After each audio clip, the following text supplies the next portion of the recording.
I should have caught it, the slight shake in his hand when he raised his glass. But lost in the noise of music, laughter, and the clatter of silverware, I didn't. I missed the storm building in his eyes. It was my 34th birthday. The house overflowed with coworkers, friends, and neighbors. The lights glowed warmly.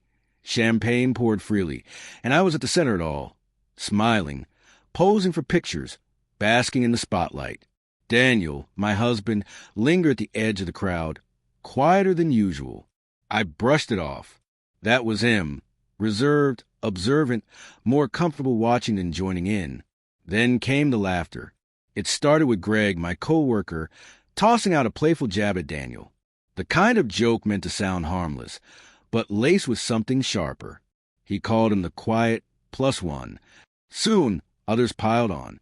Someone said Daniel was like a ghost, always fading into the background. Another quipped that he looked more like my driver than my husband. The room roared. I laughed too loudly, a little tipsy, carried by the crowd. When I finally looked at Daniel, his face was unreadable. Then he reached for the microphone. The chatter died instantly. Everyone assumed he was about to toast. Instead, his voice cut clean through the room, steady, low, heavy. Since everyone seems entertained by me tonight, he began, let me tell you a story about my wife, about us. My stomach clenched. We had been married 8 years. Daniel was the kind of man who never forgot anniversaries, who made coffee before I was awake, who worked long days but still left little notes on the fridge. I loved him once. At least I believed I did. But somewhere along the way, I wanted more. More excitement. More attention.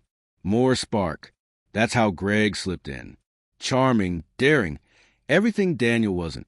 What started as casual work lunches grew into late-night texts, then secret kisses, then hotel rooms. I convinced myself Daniel would never notice. He was too trusting, too quiet, too blind. But as he held that microphone, I realized I was wrong. Do you know what it's like, Daniel continued, to come home to your own house and feel like an outsider? To hear laughter through a door and wonder if it's aimed at you? To give someone everything you have, only to discover they've already given themselves to someone else. Each word landed like a blade. My chest tightened. My eyes darted toward Greg. He shifted, pale, refusing to meet my gaze. I found out 2 months ago, Daniel said. His voice never wavered, terrifying in its calm. The late nights, the texts, the hotel bills you thought I wouldn't see. I knew. I stayed silent to see how far it would go. A ripple of whispers swept the room. Guests glanced at me, then at him. My cheeks burned. My throat closed. I didn't say anything.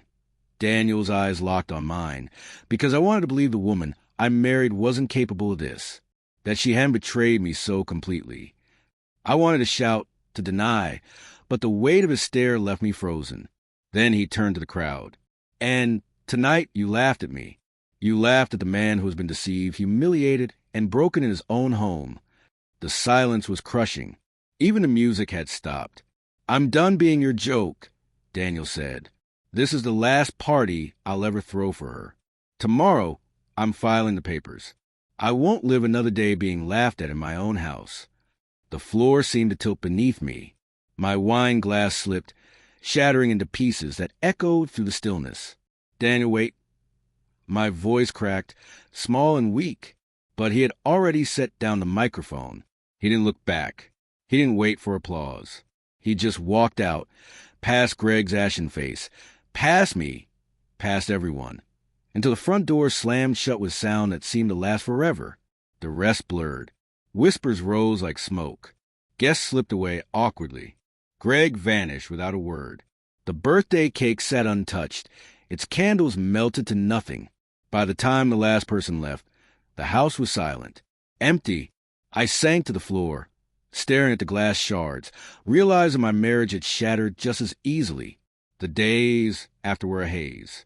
Daniel moved out immediately, taking only what he needed. Books, photos, clothes. He left them all behind, as if cutting himself out of our life with precision. When the divorce papers came, my hands shook so badly I could barely hold the pen. The words were clinical, detached, but their meaning was final. I called. I texted. I begged. He never answered. His silence was louder than any argument we'd ever had. Greg disappeared too. Without the thrill of secrecy, we had nothing. What I was left with was shame, and the echo of Daniel's voice in that room, silencing everyone, silencing me. Months later, I saw him by chance in a cafe across the street. He looked lighter, happier. He wasn't alone. The woman beside him had a gentle laugh. Her hand resting in his like it belonged there. He didn't see me. Maybe it was better that way, because as I watched him smile, I finally understood something brutal. Daniel hadn't just left me. He had freed himself. The man everyone mocked, the quiet husband in the background, had found his voice. And when he finally used it, he didn't just silence a room. He silenced the life we built. And me? I'm left with nothing but the echoes of that night. And the truth I can't escape. Sometimes the laughter we think makes us powerful is the very thing that ruins us.